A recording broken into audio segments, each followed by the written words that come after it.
हाल ही में शाहरुख खान की film donkey release हुई है। इस फिल्म का नाम डोंकी क्यों पड़ा, ये भी काफी मजेदार इंटरेस्टिंग स्टोरी है। आखिर डोंकी होता क्या है? डोंकी एक ऐसा प्रोसेस होता है जिसमें इस प्रोसेस में लोग इलीगल तरीके से अमेरिका, ब्रिटेन, दूसरे देशों में जाने के लिए इस प्रोसेस का इस्तेमाल करते हैं। इसी प्रोसेस के ऊपर ये फिल्म बनाई गई है। इस फिल्म में दिखाया गया है कि कैसे लोग इलीगल तरीके से अमेरिका में जाते हैं। इस बात को आप ऐसे समझ सकते हैं कि अगर किसी को अमेरिका या इंग्लैंड जाना हो, लेकिन पैसे की कमी, डॉक्यूमेंटेशन की प्रॉब्लम और भी काफ़ी समस्याएं होती हैं। कई बार वीज़ा अप्लाई करने के बाद में वीज़ा ना मिलना भी काफ़ी ऐसी समस्या होती हैं। इन सब कारणों के चलते लोग इलीगल तरीके का इस्तेमाल करते हैं इन देशों में जाने के लिए। शाहरुख खान की फिल्म डोंकी कोई पहली फिल्म नहीं है जो इस विषय पर बेस्ड है। इससे पहले भी साल 2021 में आई फिल्म शिद्दत, उसकी फिल्म काफ़ी हद तक इसी कहानी पर बेस्ड थी। फिल्म में भी दिखाया गया है कि कैसे एक प्रेमी अपनी प्रेमिका से मिलने के लिए ब्रिटेन जाता है, लेकिन उसके पास में इतना पैसा नहीं होता है कि वो सही तरीके से ब्रिटेन पहुंच जाए। बात करें अगर फिल्म शिद्दत की कहानी की, तो वो काफ़ी हद तक एक सच्ची घटना पर आधारित थी।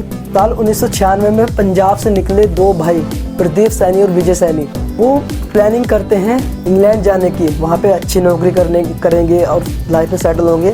इसी के चलते वो ब्रिटेन का रुख करते हैं, लेकिन उनके पास में इतना पैसा नहीं होता है और वीज़ा नहीं होता है कि वो एक सही तरीके से, एक लीगल तरीके से विदेश पहुँच जाए। तब वो कदम उठाते हैं विदेश जाने के लिए, एक लीगल तरीके का। वो विमान के जो व्हील बेस होता है उसके कैबिन में छुप के ब्रिटेन जाते हैं। आपको बता दें कि ब्रिटेन जाने के लिए जैसे विमान ऊंचाई पर उड़ता है तो धीरे धीरे तापमान कम होता है। मतलब हालत इतने आते हैं कि 60 डिग्री सेल्सियस तापमान पहुंच जाता है, -60 डिग्री सेल्सियस, जो एक इंसान की हड्डी तक को जमा देता है, जिसके चलते उन दोनों भाइयों में से एक भाई की मौत हो जाती है। तो उसी कहानी के बेस पे शिद्दत फिल्म की कहानी बनाई गई थी। एक और फिल्म थी सनी देओल की, साल 2007 में आई फिल्म काफिला। उस फिल्म की कहानी बिल्कुल इसी प्रोसेस पे आधारित थी कि पंजाब, हरियाणा और भी भारत के अलग अलग क्षेत्रों से लगभग 200 व्यक्तियों का एक समूह निकलता है इंग्लैंड जाने के लिए, लेकिन वो एक गलत एजेंट के चक्कर में फंस जाते हैं लेकिन वो गलत एजेंट के जाल में फंस जाते हैं। फिर किसी तरीके से वो लोग यूरोप से वापस अपने देश में आ पाते हैं। सही मायने में डोंकी फिल्म काफ़ी हद तक काफिला मूवी की कॉपी है, क्योंकि दोनों फिल्म की कहानी सेम है। फ़र्क इतना है कि डोंकी फिल्म में दिखाया गया है कि कैसे लोग अमेरिका जाते हैं मैक्सिकन बॉर्डर पार करके, ठीक उसी प्रकार काफिला मूवी में भी यही दिखाया गया था कि कैसे वे लोग इंग्लैंड जाते हैं ताकि वहाँ पे अच्छी नौकरी कर सके, पैसा कमा सके और अपने परिवार का पालन कर सके। इसी के चलते वो लोग इंग्लैंड निकलते हैं, लेकिन वो फंस जाते हैं और उनके पास में ना तो वापसी का कोई रास्ता होता है और ना ही वो आगे जा पाते हैं। तो यही इसी कहानी पे, मतलब कि इसी सभी का ये फिल्में आधारित थी। अब बात करते हैं कि लोग ऐसा करते क्यों। तो इसका सबसे बड़ा कारण है बेरोजगारी। हमारे देश में हर साल हजारों युवा तैयारी करते हैं भर्तियों की, और जो भी उनकी प्रतियोगी परीक्षाएं आती हैं या कुछ, जैसे देश में हर साल लाखों युवा निकलते हैं, ग्रेजुएशन पूरा करते हैं, 12th करते हैं, इंजीनियरिंग करते हैं, काफ़ी करते हैं, लेकिन उसके बिहाफ पे उन्हें नौकरी नहीं मिल पाती है, जिस कारण उनका काफ़ी समय खराब होता है और वो लाइफ में डिप्रेस हो जाते हैं। उसी के चलते कुछ युवा विदेश का रुख करते हैं कि विदेश में जाके अच्छा पैसा कमा सके और अपनी फैमिली को सहारा दे सके। अब विदेश में जाना भी इतना आसान नहीं होता है, वहाँ पे भी काफ़ी प्रॉब्लम आती है, क्योंकि काफ़ी पैसा चाहिए। अगर बात करें अमेरिका और इंग्लैंड की, तो वहाँ पे अगर लीगल तरीके से जाए तो 7 से 8 लाख रुपए का मिनिमम खर्चा आ जाता है। ये मैं एक नॉर्मली बता रहा हूँ, कभी कभी इससे ज़्यादा भी आ जाता है। डोंकी प्रोसेस में हालत कितने बदतर हो सके हैं आप इस वीडियो को देख कर अंदाजा लगा सकते हो। डोंकी खतर आए थे भाई, 4 जने बचे भाई, हम भूखे पेट चलने लग रहे 5 दिनों के जंगला में। देखियो भाई मैक्सिको के भाई ऐसा है, देख पता कि माँ बाप का कल्ले बालक हो भाई, 35-40 लाख रुपए दे के हमारे माँ बाप ने, अब न 2 महीने हो गए हमारे माँ बाप तक बात भी नहीं करी। सभी भाई आता है भाई। माँ मैं एक बात कहना चाहूँ भाई, डोंकी में कोई ना हो भाई, 1 नंबर में चले जाओ भाई। डोंकी प्रोसेस में क्या है कि लोग, जैसे अमेरिका का वीज़ा नहीं मिलता है तो वो इनके पास के जो देश होते हैं, जैसे क्या नाम, इक्वाडोर हो गया, जहाँ का वीज़ा इंडियन को आसानी से मिल जाता है, तो उन देशों में रुक करते हैं। फिर वहाँ से ये लोग जंगलों के रास्ते, नदियों के रास्ते होते हुए मैक्सिको के बॉर्डर पर पहुँचते हैं, जो अमेरिका और मैक्सिको का बॉर्डर है। वहाँ से भी इलीगल तरीके से बॉर्डर क्रॉस करते हैं और अपने आप वहाँ भी इन्हें पुलिस द्वारा पकड़ लिया जाता है। फिर एक लंबी कानूनी प्रक्रिया चलने के बाद में जो अमेरिका का कानून है उसके तहत इनको वहाँ की नागरिकता दे दी जाती है। ऐसा नहीं है कि सबको नागरिकता वहाँ की मिल जाती है, जो लीगल तरीके से, जिसका जेन्युइन कारण होता है, उन्हीं के लोगों को वहाँ पे नागरिकता मिल जाती है। आपको बता दो कि रास्ते इतने खतरनाक हर साल लाखों लोग इलीगल तरीके से दूसरे देशों में जाने की कोशिश करते हैं, जिसके चलते वो कभी कभी वो बेचारे अपनी जान से भी हाथ धो बैठते हैं। हाल ही में एक रिपोर्ट से पता चला है कि साल 2023 में 97,000 लगभग 1 लाख लोग अमेरिका के बॉर्डर पर गिरफ्तार किए गए हैं। अब इस बात से अंदाजा लगा सकते हो कि कितने लोग विदेशों में इलीगल तरीके से एंट्री लेते हैं। यह आंकड़ा केवल एक यूएस बॉर्डर का है, जो मैक्सिकन का बॉर्डर पार करके अमेरिका में जाने की कोशिश कर रहे थे। कई बार लोग विदेश जाने के लिए अपने खेत, घर, यहाँ तक कि अपनी पूरी जिंदगी की कमाई तक लगा देते हैं, ताकि वो इन देशों में जाकर एक नई जिंदगी की शुरुआत कर सके। विदेश जाने वालों के लिए सबसे पहली पसंद बना हुआ है अमेरिका। हर किसी का सपना होता है कि वो किसी तरीके से बस एक बार अमेरिका में एंट्री ले ले और वहाँ पे जाके अपना बिजनेस, अपनी लाइफ सेटल कर ले। लेकिन अमेरिका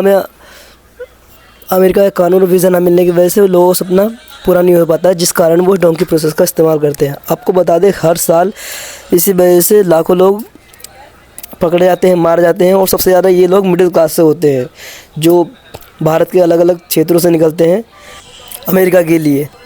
इन लोगों के ऊपर परिवार का, समाज का काफ़ी प्रेशर होता है, जिस कारण ये अपने देश में, अपने क्षेत्र में तरक्की न कर पाने कारण उन देशों के लिए निकलते हैं।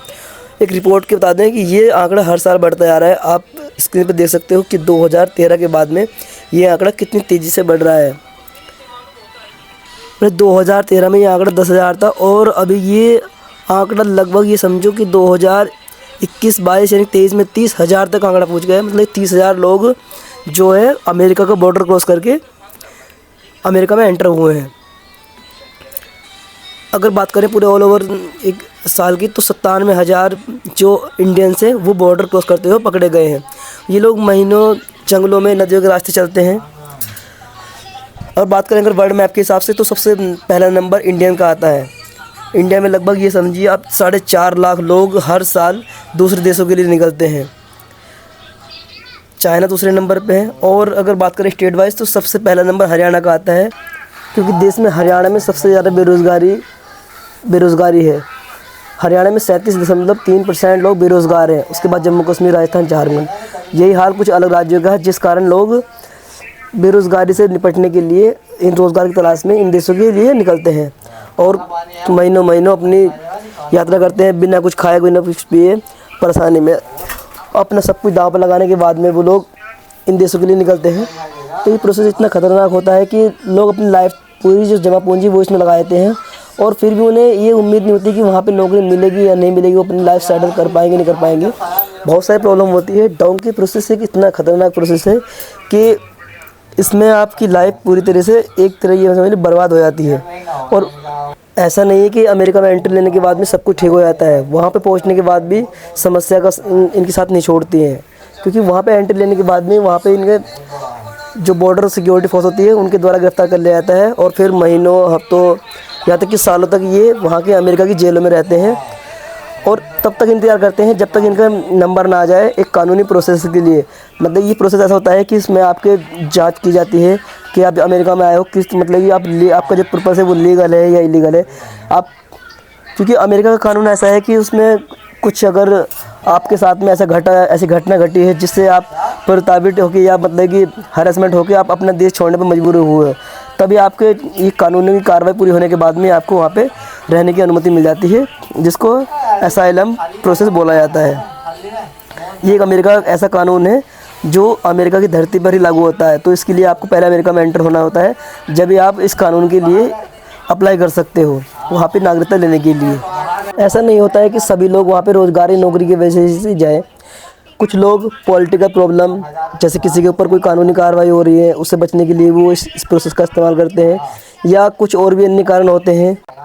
रिलीजन संबंधी हो गया, किसी कास्ट को लेके हो गया, कि समाज में किसी तरह की ऐसी कोई घटना हो जाए जिससे वहाँ पे उसका रहना मतलब कि प्रॉब्लम से, परेशानी से भरा हो, तो इस कारण भी वहाँ से लोग अपने आप को निकालने की कोशिश करते हैं, उस क्षेत्र को छोड़ने की कोशिश। वीडियो के अंत में इतना कहना चाहूँगा कि किसी भी तरह की समस्या है, कोई भी समस्या हो, चाहे वो फैमिली प्रॉब्लम हो या पैसे की प्रॉब्लम हो या किसी भी तरह की, लेकिन आप लाइफ में कोई भी ऐसा कदम ना उठाएं जिससे आपको बाद में पछताना पड़े। देखो, विदेश में जाना कोई खेल नहीं है, इसमें बहुत सारा, अभी आज के टाइम में बहुत सारा रिस्क हो चुका है, हर जगह प्रॉब्लम बढ़ चुकी है। तो इसलिए आप ऐसा कोई भी कदम ना उठाएं जिससे आपको और आपके परिवार को किसी तरह के विदेश आने के लिए आप लीगल और कानूनी जो सही रास्ता हो, सही तरीका हो, उसी का उपयोग करें। ठीक है, अन्य किसी एजेंट, फ्रॉड एजेंट के चक्कर में या डोंकी प्रोसेस के चक्कर में ना आए। समस्याएं हमारे शरीर से जुड़ी हुई हैं। अगर हमारी जान है तो समस्याएं हैं, शरीर खत्म तो समस्याएं खत्म। तो इसलिए आप इस चीज़ को अपने दिमाग से निकाल दिए कि आपका किसी क्षेत्र को छोड़ने से आपकी समस्याएं समाप्त हो जाएंगी। वीडियो के अंत में इतना कहना चाहूँगा कि जान है तो जहान है। बाकी आपको अगर जानकारी अच्छी लगी हो तो वीडियो को लाइक, चैनल को सब्सक्राइब जरूर करें। जय हिंद।